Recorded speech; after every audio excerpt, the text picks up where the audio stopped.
જય દશામાં.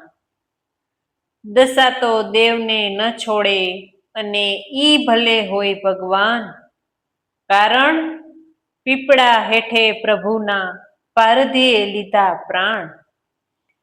આપણા ભારત વર્ષમાં ઘણી વ્રત કથાઓ છે. વીર પહલેથી માંડી સંતોષીમાં, જયા પાર્વતી, આવા ઘણા વ્રતો આ દેશમાં પૂજાય છે. અને એક એક વ્રતની પાછળ કથાઓ પડી છે. અને આપણા જીવનમાં એની ઘણી પ્રેરણા મળે છે. આપણા જીવનમાં એ વ્રતના પુણ્ય પ્રતાપે સારા પરિણામો પણ આવે છે. એવી આમાં જગદંબા દશામાના વ્રતની વાત કરવી છે. માં ભગવતીનું પ્રાગટ્ય કેવી રીતે થયું?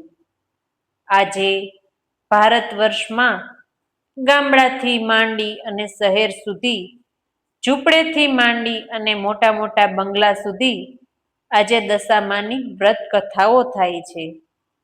ત્રેતા યુગની સમાપ્તિને હજી થોડા દિવસો બાકી છે. ભગવાન કૃષ્ણ, એમ કહેવાય છે ને કે દ્વારિકાની રાજધાનીમાં બેઠા છે. યાદવા સ્થળ પૂરી થયા પછી પોતાને શું લીલા કરવી એની ચિંતામાં અને એની ચર્ચામાં બેઠા છે. ભગવાન અખિલ બ્રહ્માંડના માલિકને એક ચિંતા થાય છે. અને એ ચિંતા એ હતી કે હવે કળિયુગનું આગમન થાય છે. ભગવાન કૃષ્ણ હજી વિચાર કરે છે કે કળિયુગનું આવું થાશે ત્યારે પ્રજાના શું હાલ થશે. એવામાં માણસે આવીને સંદેશો આપ્યો, પ્રભુ, દ્વારકાના ભાગોળે ખુદ કળિયુગ આવીને ઊભો છે અને એણે વિનંતી કરી અને એટલો સંદેશો મોકલ્યો છે કે મારે પ્રભુને મળવું છે. ઈ આપને મળવા માંગે છે, પણ કળિયુગ આવી ગયો છે, દ્વારકાના ભાગોળે ઊભો છે. ઈ શબ્દો સાંભળી અખિલ બ્રહ્માંડનો માલિક ધ્રુજી ગયો. ભગવાન ઊભા થઈ ગયા. ઊભા થઈને પોતાના અનુચરને એટલું જ કીધું કે જાઓ, તમે દ્વારકાના દરવાજે ભાગોળે જઈને કળિયુગ ઊભો છે એને વાત કરો કે તારે હજી થોડા દિવસની વાર છે, તો દ્વારિકાની હદ છોડી બીજે ઊભો રહે. ખુદ ભગવાન તને મળવા માટે આવે છે. માણસે હળી કાઢીને અને જ્યાં કળિયુગ ઊભો તો ત્યાં જઈ એટલી જ વાત કરી કે ભગવાન કૃષ્ણએ કેવડાવ્યું છે કે તને હજી આવવાની થોડા દિવસની વાર છે. એટલે હવે તમે દ્વારકાની હદ છોડીને બહાર જઈને ઊભા રહ્યો. ભગવાન ખુદ તમને મળવા માટે આવશે. અનુચરની વાત સાંભળી કળિયુગ હાલતો થયો. થોડી વાર થઈ ઊભો રહ્યો. ભગવાન આવ્યા. અખિલ બ્રહ્માંડનો માલિક કળિયુગને જોઈને દાંત કાઢે છે, હસવા માંડે છે. ઈશ્વરની લીલા તો જુઓ, કેવી અદ્ભુત છે. અનેક રૂપ ધારણ કરી શકે છે. કળિયુગને આવીને ભગવાન પૂછે છે, તારે હજી આવવાને થોડા દિવસની વાર છે અને તું વહેલો કેમ આવ્યો? તારા પગલા પડ્યા ત્યાં તો સમગ્ર જીવજંતુ, પ્રજા, પશુજન એમાં ત્રાસ વ્યાપી ગયો છે અને તું વહેલો આવ્યો છો તે મારો ગુનો કર્યો છે. બોલ હવે, વહેલો આવવાનું કારણ શું? કળિયુગ ભગવાનને જવાબ આપે છે, હે પ્રભુ, પેલા તો મારી ભૂલ થઈ ગઈ, હું ક્ષમા માગું છું. પણ હું આપને મળવા માટે એટલા માટે આવ્યો તો કે મારે આપને મારા આગમનનો સંદેશો આપવો છે કે હવે હું આવું છું. પણ મારાથી વહેલું અવાઈ ગયું. આપ મને ક્ષમા કરો અને જે કંઈ મને સજા કરો તે હું મારા શિરોમાન્ય રાખીશ. ભગવાન એમ કહે છે કે તો સાંભળ, તારા આવવાથી જગતમાં હલચલ મચી ગઈ છે. કળિયુગ નિર્દોષ માણસો ધ્રુજવા માંડ્યા છે. પશુ પક્ષીઓ, હજારો કરોડો જીવો તારા આગમનથી હેરાન થઈ ગયા છે. હવે તારા ઉપર અંકુશ રૂપે જગતજનનીમાં આદ્ય શક્તિનું એક આગવું રૂપ પ્રગટ થશે અને તું એના નામ માત્રથી ધ્રુજી ઉઠીશ અને તું એનાથી એટલો બધો ડરીશ કે એ મહાશક્તિનો ગુનો કર્યો હોય તો એ તારો પણ સમય પલટી નાખશે. માં ભગવતી અને એ આદ્ય શક્તિનું સ્વરૂપ છે માં દશામાં. દશામાના નામથી ઓળખાશે. સર્વલોક દશામાંથી ડરશે અને તું પણ એનાથી ડરીશ. અને જે કોઈ દશામાનું વ્રત કરશે એ જીવ દેવલોકથી પણ અધિક સુખ ભોગવશે. હે કળિયુગ, તું પણ એનાથી ડરતો રહેજે, નકર તારી પણ દશા ફેરવી નાખશે. હવે તું અહીંથી જઈ શકે છે. એટલું કહી કળિયુગને તગડી મૂકીને અખિલ બ્રહ્માંડનો માલિક માં ભગવતીને પ્રાર્થના કરે છે. આદ્ય શક્તિને સ્તુતિ કરે છે. હે જગતજનની આદ્ય શક્તિ માં અંબા, હું તને પ્રાર્થના કરું છું. ભગવતી સ્વયં ભગવાન કૃષ્ણની પ્રાર્થના સાંભળી ને પ્રગટ થાય છે. માતાજી પ્રગટ થયા એટલે અખિલ બ્રહ્માંડનો માલિક માં ભગવતીના ચરણે પડી એટલું કહે છે કે હે માં, તમારા તો અનેક રૂપ છે. તમે તો અનેક રૂપ લઈ અવતાર લઈ શકો છો. ભક્તોના દુઃખ દૂર કરી શકો છો. તો માં, હવે મારી તમને એક વિનંતી છે. ભગવાન કહે છે, દશામાના નામે પ્રગટ થાય, કળિયુગની શાન ઠેકાણે લઈ આવો. માં ભગવતી એમ કહે છે કે તમારી સ્તુતિથી હું પ્રસન્ન થઈ છું. હવે તમારું લીલા કાર્ય પૂરું કરો અને હું દશામાના નામે અવતાર ધારણ કરીશ. મારું અલગ સ્વરૂપ ધારણ કરીશ અને દશામાના નામથી મારી વ્રત કથાઓ શરૂ થશે. દિન દુખિયા જીવો જગત જેનું સ્મરણ કરશે એનું હું કલ્યાણ કરીશ. આટલું કહી માં ભગવતી અંતર્ધ્યાન થઈ ગયા.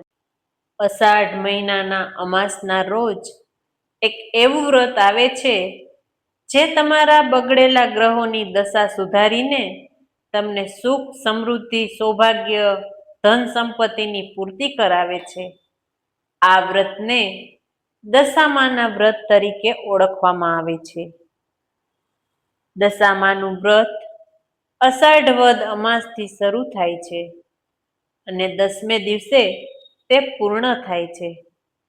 માટીમાંથી દશામાનું પાણી, જે સાંઢળી છે, તેની મૂર્તિ બનાવી તેના પર દશામાં પધાર્યા છે તેવો ભાવ કરી પ્રાતઃકાળે સ્નાન કરી, ધૂપ દીવા કરી શ્રદ્ધાપૂર્વક દશામાની કથા સાંભળવાની હોય છે. 10મે દિવસે એ સાંઢળી નદીમાં કે ગામની ભાગોળે નિશ્ચિત સ્થળે પધરાવવામાં આવે છે. 5 વર્ષ સુધી આ વ્રત કરવામાં આવે છે. યથાશક્તિ સોનું, ચાંદી તથા પંચધાતુની સાંઢળી બનાવી બ્રાહ્મણને દાનમાં આપવામાં આવે છે. વસ્ત્રનું દાન કરવામાં આવે છે. દક્ષિણા આપવામાં આવે છે. ભક્તિભાવપૂર્વક દશામાનું વ્રત કરવાથી ઘરમાં સુખ, શાંતિ અને સમૃદ્ધિ માટે સત્કર્મો કરવાથી કર્મયોગની પ્રાપ્તિ થાય છે. આ વ્રતથી પરિવારમાં સૌ કોઈને પરિશ્રમ તથા પ્રમાણિકપણે સમૃદ્ધિ મળે છે. જીવનમાં ભક્તિભાવ પ્રગટે છે. સોહાગણ સ્ત્રીઓ તથા કુંવારી કન્યાઓ મનોવાંછિત ફળ મળે છે તેવી શ્રદ્ધા આ વ્રતની ઉજવણીમાં હોય છે. હવે આપણે દશામાની વ્રત કથા સાંભળીશું. એક સુવર્ણ નગર હતું. ત્યાં રાણી તેના મહેલના ઝરૂખામાં ઊભી જોતી હતી કે શહેરની બીજી બહેનો કંઈક વ્રતની ઉજવણી કરે છે. રાણીને થયું કે આ વ્રત મારે પણ લેવું છે. રાણીએ રાજાને વાત કરી ત્યારે રાજા અભિમાનથી કહે છે કે હે દેવી, આ બહેનો જે વ્રત કરે છે તે દશામાનું છે. આપણી પાસે તો બધું જ છે. દશામાં આપણું શું ભલું કરવાના છે? તમારે એ દશામાનું વ્રત લેવાની કોઈ જરૂર નથી. રાજા દશામાનું અપમાન કરે છે. આથી રાણી રાજાને ખીજાઈ જાય છે. આ દશામાનું અપમાન તેનાથી સહન થતું નથી. તે મહેલમાંથી નીકળીને નદી કિનારે જ્યાં સ્ત્રીઓ વ્રત કરતી હતી ત્યાં જાય છે. ત્યાં બહેનોને પૂછે છે કે આ તમે શેનું વ્રત કરી રહ્યા છો? ત્યારે તે બહેનો કહે છે કે અમે દશામાનું વ્રત કરીએ છીએ. આ વ્રતની વિધિ એવી છે કે સૂતરના 10 તાર લઈ 10 ગાંઠ વાળવી, ગાંઠે ગાંઠે કંકુના ચાંદલા કરવા, ત્યાર પછી સ્ત્રીએ આ વ્રત કરવું. દાસી જોડે રાણીએ રાજાને સંદેશો મોકલ્યો કે મારે આ વ્રત કરવું છે. પણ રાજા તો અભિમાનમાં ચકચૂર હતા. તેમણે આ વ્રતની ના પાડી પુનઃ દશામાનું અપમાન કર્યું. તેથી દશામાને ક્રોધનો પાર ન રહ્યો. એક દિવસ દશામાએ રાજાને સપનામાં આવીને એક જ શબ્દ કહ્યો કે પડું છું. બીજા દિવસે પાડોશી રાજા લશ્કર લઈને ચડી આવ્યો. જીવ બચાવવા રાજા તેની રાણી તથા 2 કુંવરોને લઈને જંગલમાં ગયા. ઘોર જંગલમાં રાજા રાણી પરિવાર સાથે દુઃખી થયા. રસ્તામાં એક વાવ આવી, ત્યાં રાજા પાણી લેવા ઉતર્યા. પાછળ 2 કુંવરો પણ ગયા. દશામાએ અદ્રશ્ય થઈ 2 કુંવરોને વાવમાં ખેંચી લીધા. રાજા સમજી ગયા કે ચોક્કસ દશામાનો આ કોપ છે.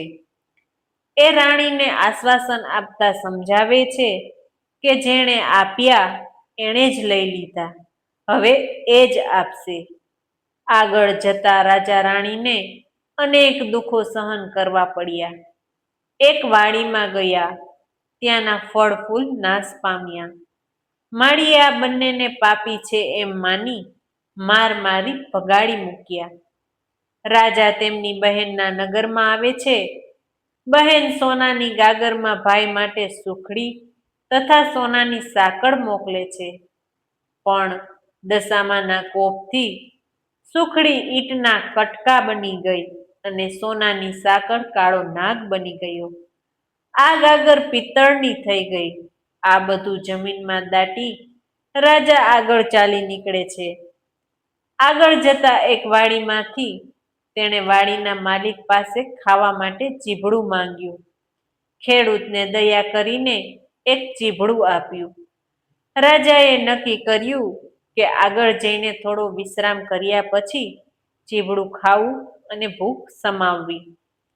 એ ગામના રાજાનો કુંવર 2 દિવસ પહેલા રિસાઈને ભાગી ગયો હતો. સિપાઈઓ કુંવરની શોધમાં નીકળ્યા હતા. દશામાના કોપના કારણે રાજાના હાથમાં જે ચીભડું હતું એ કુંવરનું માથું બની ગયું. કુંવરના માથા પર નજર પડતા જ સિપાઈઓ દોડીને રાજાને પકડી લીધો. દોરડાથી બાંધીને લાતો મારતા નગરમાં લઈ ગયા. નગરના રાજા બધી વાત કરી. રાજાએ પોતાના કુંવરની હત્યા કરવા બદલ અભયસેનને કાળ કોટડીએ હુકમ આપી બંદીખાનામાં નાખી દીધો. રાજા વગર વાકે કેદ થયો. તેથી રાણી અનંગસેના પર દુઃખનો પહાડ તૂટી પડ્યો. એ રોજ જંગલમાં જતી, લાકડાનો ભારો લઈ આવતી. એ વેચીને જે પૈસા મળે એમાંથી પેટનો ખાડો પૂરતી. આમ દિવસો પર દિવસો પસાર થવા લાગ્યા. અષાઢ મહિનો આવ્યો. અનંગસેનાએ અષાઢની અમાસ એટલે કે દિવાસાના દિવસે દશામાનું વ્રત શરૂ કર્યું. દશામા વ્રતના 10 દિવસ નકોરડા ઉપવાસ કર્યા અને માની ભક્તિ કરી. જે રાજાએ અભયસેનને કેદ કર્યો હતો તેમનો કુંવર હેમખેમ ઘેર પાછો આવ્યો. તેથી અભયસેનને જેલમાંથી મુક્ત કરવામાં આવ્યો. રાજા રાણી જંગલમાં ચાલતા ચાલતા આગળ નીકળ્યા. ત્યાં એક વાવ આવી. જોયું તો વાવને કાંઠે દશામાં વૃદ્ધ ડોશીનું રૂપ ધારણ કરીને ઊભા હતા. બંને કુંવરો એમની આંગળી પકડીને ઊભા છે. રાજા રાણી તરત માતાજીને ઓળખી ગયા. માના પગમાં પડી ગયા. દશામાએ અસલ સ્વરૂપમાં આવી દર્શન આપતા કહ્યું, હે રાજા, હવે તારું અભિમાન ઓગળી ગયું ને? લે તારા દીકરા, તું જે વાટે અહીં આવ્યો છે ને તે વાટે પાછા ફરો. તમે જે સુખ માટે ઈચ્છા કરતા હતા ને તે સઘળા સુખ મળશે. તમને તમારું રાજ્ય પાછું મળશે. રાજા રાણી બંને કુંવરો સાથે પોતાના રાજ્યમાં આવ્યા. પ્રજાના સાથથી પુનઃ રાજ્ય પાછું મેળવી સુખેથી રહેવા લાગ્યા. રાજા રાણીએ દશામાના આશીર્વાદ મેળવી અને કહ્યું, હે દશામા, જેવા અમને ફળ્યા તેમ તમારું વ્રત કરનાર સૌને ફળજો. બોલો દશામાની જય.